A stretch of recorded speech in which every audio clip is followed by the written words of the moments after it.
Alors, le plan d'amortissement, si on rentre dans le détail, eh bien, repose sur 4 paramètres. 4 paramètres. On les cite et puis après, on les examine un petit peu, d'accord?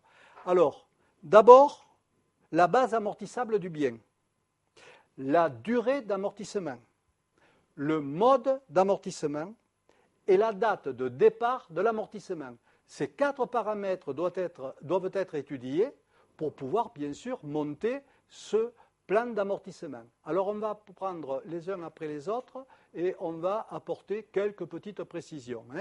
Donc, la base amortissable du bien est le premier paramètre. Alors, la base amortissable du bien, c'est quoi? On part sur quoi au départ? Et là aussi, il y a du changement, mais là, dans toutes les rubriques.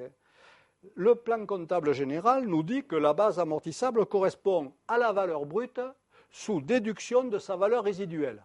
Donc, le jour où vous créez le plan, il faut se dire, ce plan me coûte ça. On a vu les coûts d'entrée, coûts de production, etc. Ce bien me coûte tant. Bon. Mais, si dans 10 ans, durée d'utilisation prévue, je peux le revendre 10 000 euros, je ne peux pas amortir ces 10 000 euros. Donc, il faut que j'enlève du coût initial les 10 000 euros que je récupérerai pour dire d'une façon très simple, dans le fond, c'est que la différence qui s'use, entre guillemets, qui s'use, bien sûr. Donc j'amortis, et ce n'est pas normal que j'amortisse la valeur qui reste au final, puisqu'elle est liée. Or, l'amortissement, c'est pour prendre en compte les pertes de valeur, mais la valeur résiduelle, ce n'est pas une perte de valeur, donc je ne peux pas amortir la valeur résiduelle, d'accord? Donc le plan comptable a bien dit, attention, c'est plus comme avant. Maintenant, c'est la valeur brute diminuée de la valeur résiduelle. On a vu la valeur résiduelle, mais on va la répéter. Nous verrons aussi, à l'occasion du prochain cours, mais on peut déjà le signaler, que dès qu'il y a une dépréciation, ça va changer, chose qui n'était pas également faite avant, ça va changer également le plan d'amortissement. Alors la valeur brute, c'est quoi? La valeur brute d'un actif, c'est sa valeur d'entrée dans le patrimoine, ou sa valeur réévaluée, car nous l'étudierons comme étant une difficulté comptable à part, les réévaluations, qui est le régime libre de réévaluation libre depuis 1984, qui est en vigueur actuellement, vous permet, et c'est une dérogation au principe du coût historique, le Code de commerce vous permet de réévaluer vos immobilisations. Certaines corporelles et financières, pas incorporelles. Bien, donc, c'est la valeur, soit réévaluée, soit la valeur d'entrée. Bien. Mais il convient, après la valeur brute, de voir un peu ce que c'est la valeur résiduelle, puisque nous avons vu que la base amortissable, premier paramètre du tableau, c'est la valeur brute diminuée de la valeur résiduelle. Eh bien, cette valeur résiduelle, très difficile à appliquer dans la pratique. Pourquoi? Parce qu'il faut estimer dès l'entrée du bien, alors qu'il est, dans la plupart du cas, neuf. Il faut estimer quelle sera sa valeur finale au moment où on ne l'utilisera plus, à la fin de son amortissement. Alors, à part s'il existe certains contrats comme des contrats de crédit bail avec la levée d'options, ou des Argus en véhicule, Argus en matériel industriel, là ça va, on peut dire, bien, une grue de 10 ans vaut tant au bout de 10 ans, etc. Ça va. Mais dans la plupart du temps, qui est capable de dire aujourd'hui, alors que je viens d'acheter une machine neuve, combien je pourrais la revendre dans 10 ans, durée au bout de laquelle je l'aurais utilisée? Donc c'est quand même difficile. C'est pour ça qu'il ne faut pas faire n'importe quoi en comptabilité, je le répète souvent, jamais faire n'importe quoi.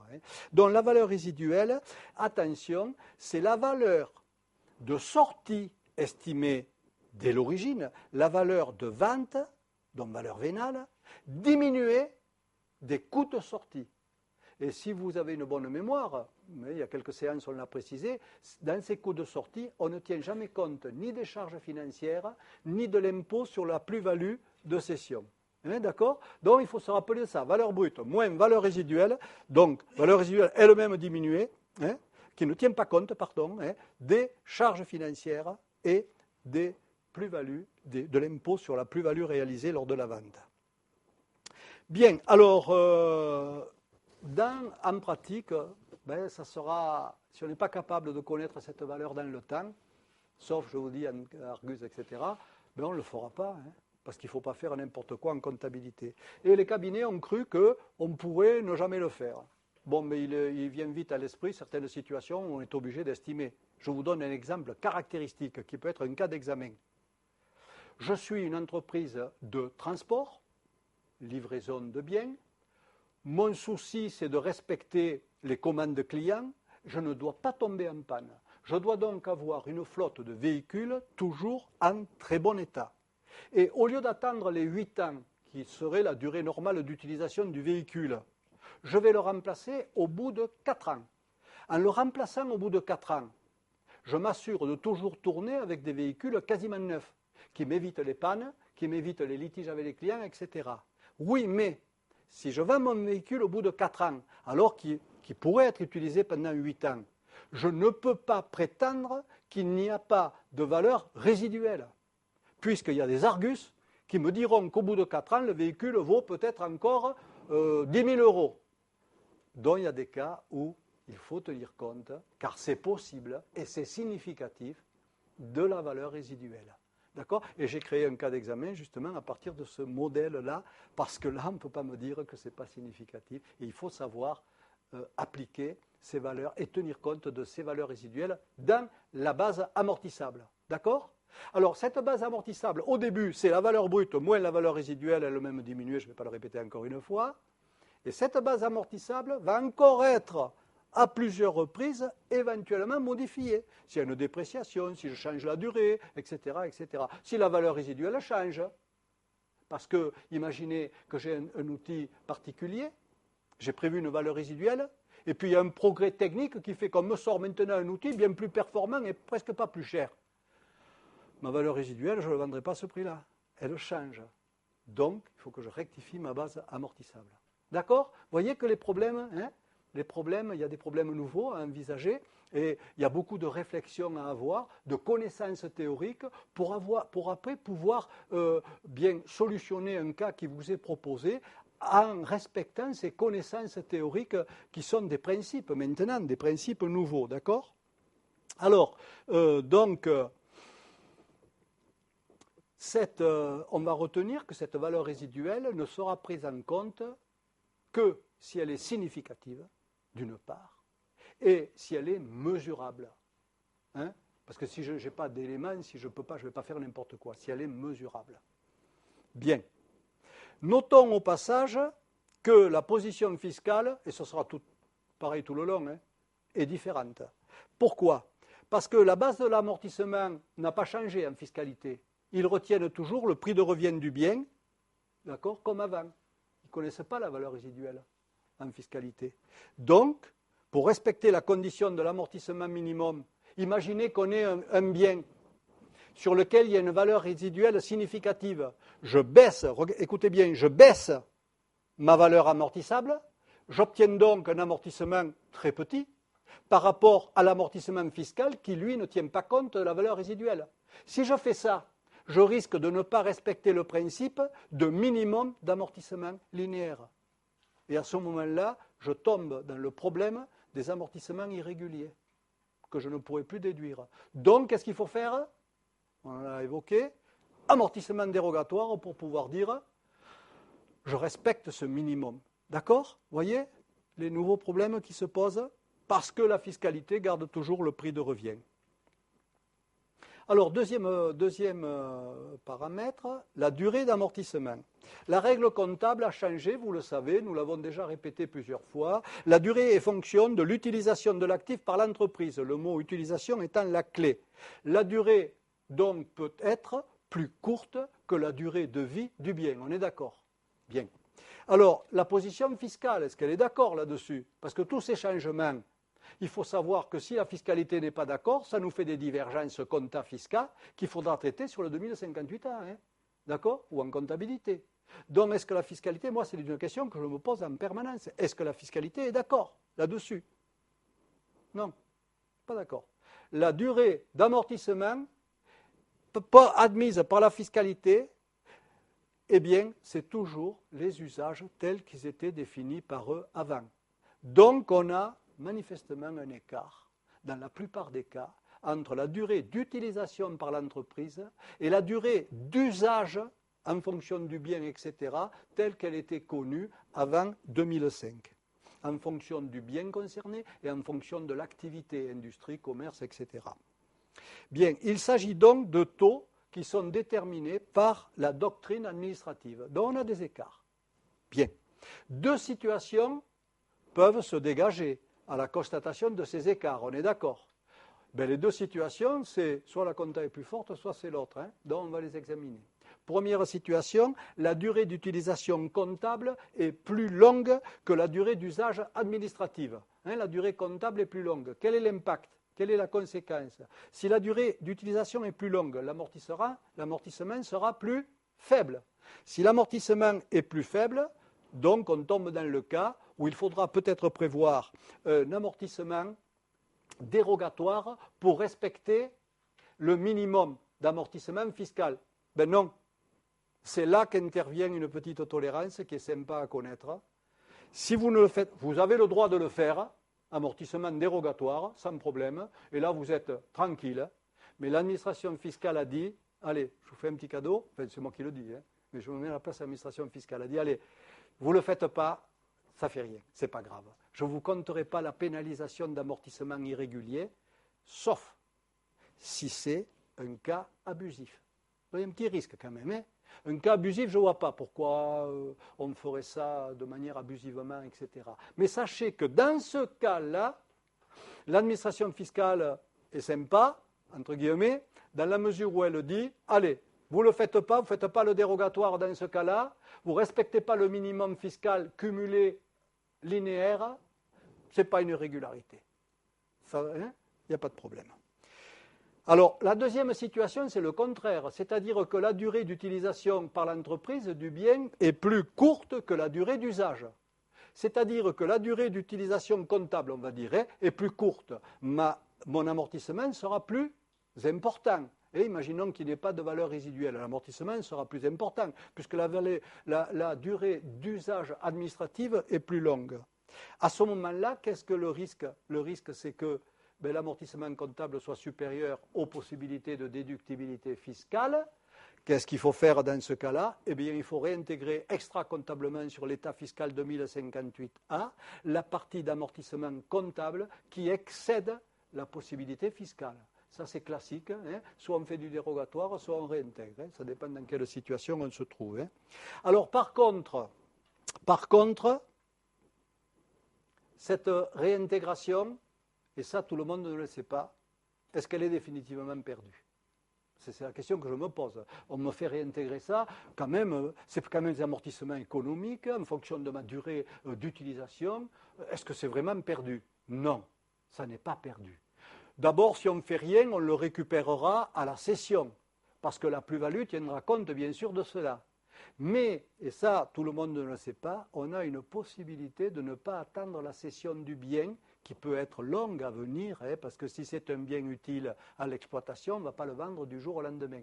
Il y a une possibilité, on a le droit de récupérer cette réintégration lors de la cession, mais préalablement à la cession, sur la durée résiduelle d'usage, c'est-à-dire entre la fin de la durée d'utilisation du bien comptable et la durée d'usage, fin d'amortissement théorique prévue par la fiscalité, sur cette durée-là, par déduction extra-comptable, on a le droit de récupérer cette réintégration sans attendre la cession du bien. Ça, c'est important de le savoir au niveau de la pratique en entreprise, parce qu'on peut récupérer quand même de la déductibilité assez rapidement. Ensuite, il existe aussi, dans ces cadres d'amortissement, une dérogation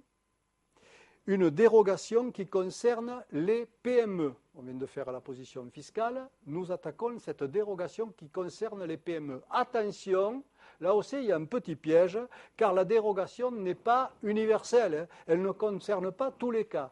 La dérogation sur ces durées d'amortissement, puisque nous sommes dans la durée d'amortissement, cette dérogation ne peut toucher que les immobilisations qui ne sont pas décomposables. Déjà, ça limite le champ. Il y a deux types d'IMO, les décomposables et les non décomposables. Ben, ça ne peut toucher que les IMO qui ne sont pas décomposables. Donc déjà, bon, c'est là, entre nous, dans la pratique, c'est la plus grande partie. C'est difficile dans une IMO de trouver des décompositions vraiment significatives, etc. Bon, admettons, ben, ça ne touche que ça. Et les PME, ben, elles sont autorisées au niveau de la durée d'utiliser la durée d'usage au lieu de la durée d'utilisation, c'est-à-dire de continuer ce qu'elles faisaient avant en fonction de la doctrine administrative, d'accord ? Donc, c'est une facilité. Alors, les PME, c'est les mêmes critères de tout à l'heure. C'est les 2 critères à la fin de l'exercice, 2 critères sur 3. Montant du bilan, 3 650 000 euros. Montant du chiffre d'affaires, 7 300 000 euros. Et nombre de salariés permanents de l'exercice, 50, maxi. D'accord ?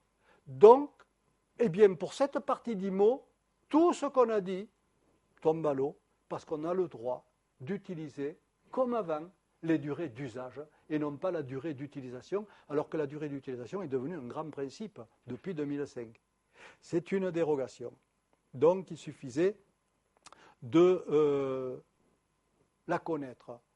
Et vous alliez me dire, non, j'espère pas, mais vous auriez pu me dire, mais oui, mais alors, mais ça supprime les divergences avec la compta. C'est bon, ça, comme dérogation. Ben non. Parce que les divergences avec la compta, ce n'est pas que la durée d'utilisation et la durée d'usage.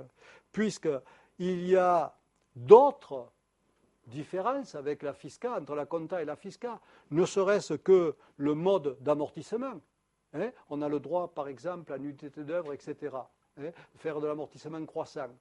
Fiscalité interdite, etc. Donc, ça n'évite pas la valeur résiduelle, qui n'existe pas en fiscalité, mais qui existe en comptabilité. Encore une possibilité d'avoir des divergences. Donc, ce n'est pas parce qu'il y a cette dérogation que tout d'un coup, tout est devenu harmonieux. Il restera des divergences comptabilité-fiscalité parce que les divergences sont dans divers domaines. Il y en a une qui est supprimée, voilà, c'est tout. Bien. Alors, autre paramètre, le mode d'amortissement. Ah, là aussi, on va avoir des différences. Bon, qu'est-ce qu'il a été dit en 2005 ? Il a été dit, il faut être libre, le mode d'amortissement doit traduire au mieux, en fonction du cas d'espèce de l'entreprise, le rythme de consommation des avantages économiques attendus de l'actif. Il faut faire au mieux. C'est peut-être pas le linéaire, c'est peut-être pas le dégressif. Ça peut être le croissant, ça peut être basé sur des unités de temps, des unités d'œuvre. Et à présent, on peut faire à peu près tout ce qu'on veut pour être le plus proche de la réalité de l'entreprise, d'accord ? Or, nous savons que ça va compliquer un petit peu les choses, puisqu'en unité de temps, on n'avait pas l'habitude de le faire. En unité d'œuvre, que ce soit les kilomètres parcourus, le nombre de pièces produites, on n'avait pas l'habitude de le faire. Alors, heureusement, il y a un principe de base qui dit, quand, à défaut de connaître le mode le mieux adapté dans l'entreprise, ben, il suffit de prendre le linéaire. Alors, imaginez dans la pratique, je pense que souvent le linéaire sera pris en disant ben, il n'y a pas mieux, quoi. Mais sinon, ça devient très compliqué. Pour une usine de transport, comment ne pas prendre les kilomètres effectués ? Pour une usine qui fabrique des produits, pourquoi ne pas prendre le nombre de produits fabriqués, etc. Pour amortir les machines, d'accord ? Et pas la durée pure d'utilisation. Et vous voyez, ça pose quand même des problèmes. Alors, en compta, on fait au mieux, donc ça fait des drôles de tableaux d'amortissement très changeants par rapport au passé. Mais là aussi, moi je pose à chaque paramètre, je me pose la question, est-ce que le fiscal est d'accord ? Eh bien, le fiscal, lui, considère qu'il y a 3 possibilités ou 3 modes d'amortissement différents, le linéaire, le dégressif et l'amortissement variable. Il ne sort pas de là. Alors, l'important, c'est de savoir ce que c'est que cet amortissement variable. Parce que l'amortissement variable peut être basé sur des unités d'œuvre. Donc, on peut l'avoir en compta et en fisca. On est d'accord. Mais pour le fisc, ce n'est pas tout à fait la même chose. Parce que dans l'amortissement variable, le fisc dit « j'accepte ce mode d'amortissement variable que si les avantages, la consommation des avantages économiques attendus par l'entreprise peut être mesuré en unité d'œuvre, mais avec comme condition, et c'est là que ça va coincer certainement dans la pratique, avec comme condition la connaissance du rythme de consommation des avantages économiques dès l'origine, donc on sait dès l'origine quel sera le nombre d'unités d'œuvre chaque année par avance, et en plus que ça ne puisse pas varier de manière aléatoire, un peu n'importe comment. Donc pratiquement inutilisable, quoi. Hein. Ce qui veut dire que quoi? Quand on utilisera les unités d'œuvre, qu'est-ce qui va se passer? On aura une divergence entre compta et fiscalité, et là aussi, il va falloir retraiter tout cela sur des états fiscaux, etc. Donc, je répète, soit pratiquer un amortissement dérogatoire, soit pratiquer une réintégration extra-comptable de la partie d'amortissement comptable qui ne sont pas admis en déduction par la fiscalité. Il nous reste à voir la date de départ de l'amortissement. Là, c'est très simple. Officiellement, c'est beaucoup plus compliqué que ce qu'on peut traduire. Officiellement, on vous dit c'est le début de la consommation des avantages économiques. Bon, ça, c'est des termes quand même, c'est un peu... Hein. Alors, disons qu'il n'y a rien de changé par rapport à l'époque. Nous allons dire que c'est lors de la mise en service de l'actif, bien sûr.